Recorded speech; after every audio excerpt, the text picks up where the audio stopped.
සවේව් හරිම ලස්සනට හදලා තියෙන මික්ස් රයිස් එකක් නේද? එනවද මාත් එක්ක මික්ස් රයිස් එකක් හදන්න? මුලින්ම කරන්න තියෙන්නේ ලිප ඔන් කරගන්න. ඔන් කරලා කෙලින්ම තිබ්බ පෑන් එකක්. ඕකේ? පෑන් එක තියලා ඊට පස්සේ මේක රත් වෙන්න ඕන. රත් වුණාට පස්සේ ඔයාලට කැමති ප්‍රමාණයකට කැමති තෙල් වර්ගයක් දාගන්න. ඊට පස්සේ දාලා ඕක පොඩ්ඩක් නටනකන් ඉන්න. එකපාර නටන්නේ නෑනේ, පොඩ්ඩක් නටනකන් ඉන්න. ඔයාට ඉවසගෙන ඉන්නම අමාරුයි නම් ඔයා චුට්ටක් එතකන් නටන්න. හරිද? ඊට පස්සේ කෙලින්ම දැම්මා රම්පේ. රම්පේ හොඳට දාන්න ඕනේ මේ. මම ගන්න ලොකුවට නෑ, ඒ හින්දා කෑලි 2යි දැම්මේ හොඳේ. ඊට පස්සේ කරද මුංගුයි ඉඟුරුයි සුදු ලුණුයි එකට හොඳට චොප් වෙන්න කොතලා ගත්ත ඒ ගුලිය දාලා ඊට පස්සේ හොඳට ලුණු දාන්න ඕන. දැන් මේ ඔක්කොම අර රත් වෙන තෙලට දාන්න ඕන. දාලා තාම මන් දානවා, දාලා ඉවර නෑ. තාම දැන් ඉවරයි. කොහෙන්ද? අන්න දැන් දාලා ඉවරයි. දැන් හැන්දක් අරගෙන හොඳට කලවම් කරන්න ඕන. ආයේ උසික්ක කරලා එහෙට උසික්ක කරලා මෙහෙට උසික්ක කරලා පුළුවන් තරම් හොඳට මේක ජංගම් පාට වෙනකම්ම මේ විදිහට හොඳට පැද ගන්න ඊවන. චුට්ටක් බලන් ඉන්න, මොකද මේක වෙලා යනවා. එකපාරට පැදින්නේ නෑනේ.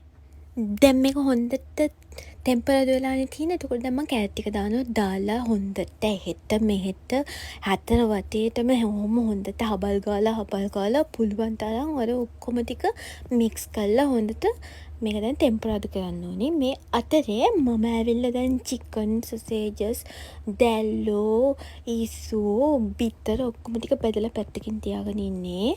බත් එකත් වෙනම තියාගෙන ඉන්නේ. බත් එක කලින් උයලා පුළුවන් නම් පිජ්ජක දාලා තියන්න. අර කූල් පිට මේ සයිස් හදනකොට වෑව් එකට ඇදෙනවා. සුපිරියල කිරියයි සුපිරියටම තියෙනවා. ඔයාලා උණුවෙන් දානවා, නෝනුවෙන් දාන්න. ඒක ඔයාලා කැමති. මම එහෙම කරන්නේ මට වෙලා තියෙන හින්දා මම පිජ්ජක දාලා ඊට පස්සේ කූල් කරලා තමයි බත් එක මේකට මික්ස් කරන්නේ. එතකොට හොඳට අර ඇට වෙන් වෙලා හොඳට මේක උන්නනවා. මේකේ තියෙන ඉස්ම හොඳට උන්නලා රසට හොඳ ගානට දැන් මේ විදිහට හොඳට කලවම් කරන්න ඕන.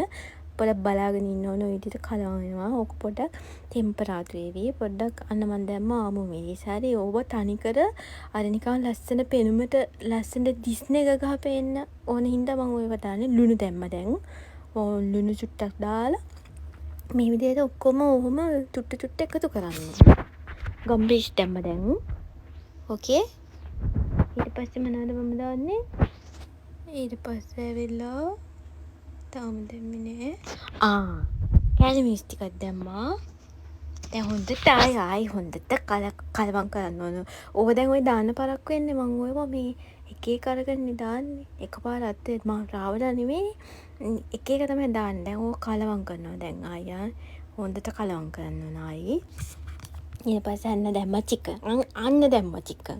ඔන්න ඔය විදිහට හොඳට චිකන් දාලා, බිත්තර දාලා, ඉස්ස දාලා, දැල්ලු දාලා, සොසේජස් දාලා, ලම්පෙට පොඩි හැදෙන්න හොඳට ඔන්න ඔය විදිහට දාලා දැන් කලවම් කරන්න. ඔන්න ඔය විදිහට හොඳට කලවම් කරනවා. දැන් තියෙනවායි හොඳ කලවම් කිරීලා. මේ වෙලාවේ තියෙන උපරිම ඔයාගේ සත්‍ය අරගෙන පුළුවන් තරම් හොඳට මේක කලවම් කරන්න ආයි මික්ස් වෙන්න හොඳට කලවම් කරන්න. මේ වෙද්දී අපේ හොඳ කෙල ගිලිනවා පැත්තක වෙලා ඉඳගෙන. ඔන්න ඔය විදිහට හිමීට මටත් දැන් කෙල ගිලිනවා. හිමීට හීනියට වගේ කෙල ගිලිනවා මේක වොයිස් කරනකොට. ඔන්න ඔය විදිහට හොඳට කලවම් කරන්න. හරි. පුළුවන් තරම් මේක ලිපේ තිබ්බ වෙලේ ඉඳන් කලවම් කිරීලා තියෙන්නේ පෙන්ස්. ඔයාලා කැමති විදිහට කලවම් කරන්න. මේ වෙලාවේ ඔයාලට තේරෙනවනේ ඔය හොඳට කලවම් වෙන තරමට හොඳට කලවම් වෙන තරමට රසත් වැඩි. හොඳට කලවම් කරන්නේ හින්දා ඊට පස්සේ මේක චුට්ටක් දැන් ගින්දර අඩු කරගෙන ඔයාලා තියාගන්න ඕනේ. ඔන්න ටික කල් කරගන්න එපා. ඊට පස්සේ චූට්ටක් වගේ සොයා සෝස් උනන් දාන්න. තක්කාලි සෝස් උනන් දාන්න. නොදා හිටියත් අවුලක් නෑ. මං චුට්ටක් දානවා. ඉතින් පොඩ්ඩක් තව චුට්ටක් විතර රස කරලා කන්න පුළුවන් හින්දා මේ අකමැති කෙනෙක් දාන්න අවශ්‍ය නෑ. මම දැම්මා. ඊට පස්සේ ආයෙ හොඳට කලවම් කරන්න ඕන. ආයි එල කිරියට හොඳට කලවම් වෙන්න ඕන. මේ විදියට ඔය ආකාරයෙන් පුළුවන් තරම් හොඳට කලවම් කරන්න. මේක කලවම්ම කර ඉන්න. ඕකේ.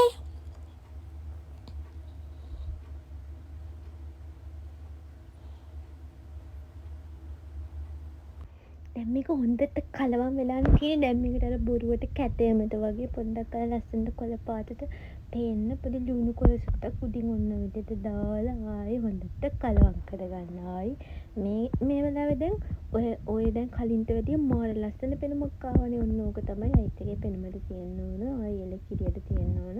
ඔයාලා දැන් ඉස්සෙල්ලා මම අර දාපු කෑලි මිස් ප්‍රමාණයට ඔයාලා හදිසියවත් ඌට වැඩිය දුමෙන් යන්න සැරට කනවා නම් ඔයාලා ඇත්තේ වෙන්න දාගන්නවා. මිස් බෝතලේ වුණත් දාගන්න කිසියවලක් නැහැ. මම දාගත්තේ චුට්ටයි. මොකද චිලි පේස්ට් එකක් මම හදලා තියෙනවා.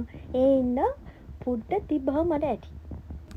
යකෝ මේක කලවම්ම කරලා විතරනේ තියෙන්නේ. තාමත් කලවම් කරනවා. දැන් මම හිතන්නේ මම මේක හදලා ඉවරයි. ඔව් දැන් ඉවරයි. දැන් තියන්නේ ආයේ කෑමක් තමයි. ඊට පස්සේ අපි බලමු මොනවද හදලා තියෙන්නේ. ඔය හදලා තියෙන්නේ අපේ සුකිරි බටිල්ලගේ එළ ටොප් පරිප්පුවක්. ඔක හැදුවේ එයා. චිකන් එකක් හැදුවේ එයා. ඔය මම රයිස් එක හදන හැටි තමයි එයා ඔක ඔය හැම්මෙන් ඔය හදලා මේ මම තමයි උඩ තුම්පා දැම්මේ. එයා ඔය බොරුවට අන්තිමට ඒකට අතපය දාලා එයා හැදුවා කියලා තමයි දැන් කියන්නේ. කමන්නේ එයාට සතුටු වෙන මට සතුටුයි. ඕල්ට කියන්නේ එදම මේ කියලා. මතක් වෙන්නේ නැහැ සිත්. එහෙනම් ඔන්න මගේ සූති ලස්සන හිමිච්චන් කුච්චේ ලස්සනම ලස්සන රසම රස පාට සයිස් එකයි මිස් සයිස් එකයි. ඊට පස්සේ චිලි පේස්ට් එකයි සුකිරි බටිල්ලගේ ටොප් පරිප්පුවයි කහ පාටට ලස්සන තියෙනක පට්ට රහයි චිකන් එකයි මම පහේ අත ගාපු එයා බොදුවට ලිපේ තියපු රසම රස චිකන් එකයි කමලගේ කොහොමගේ රයිස් එක අල්ලන්න ඕයි තියන්නේ මගේ මික්ස් රයිස් එක මේක පට්ටම රහට තිබුණා මචල්ලා සුපිරි එළ තිම් කිරියටම තිබුණා පුදුම රහයි වව් දැන් තිබ්බනම් කන්න තිබ්බ දැන් නෑනේ. එහෙනම් ඔයාලා පුළුවන් වෙලාවක පුළුවන් විදියට ඔය කෑම එක හදලා බලන්න. මේ තියෙන මගේ ලස්සන කුස්සිය ලස්සන මලක්. මේ දවස්වල මල් ගොඩක් වෙලාවට තියාගන්න හරි අමාරුයි. හරි ඉක්මනට පාර වෙනවා. ටක් ගාලා කමලවති හායි. මේ තියෙන්නේ ෆයිනලි මං කාපු බත් එක. ඔය කොච්චර බත් හදුවත් උච්චර තමයි මං කන්නේ. කියලා තමයි මං කියන්නේ මං දෙපාරක් කෑවා. එහෙනම් ආයෙ අලුත් කමලගේ කුකින් බ්ලොග් එකකින් හම්බෙමු. බයි. ටාටා.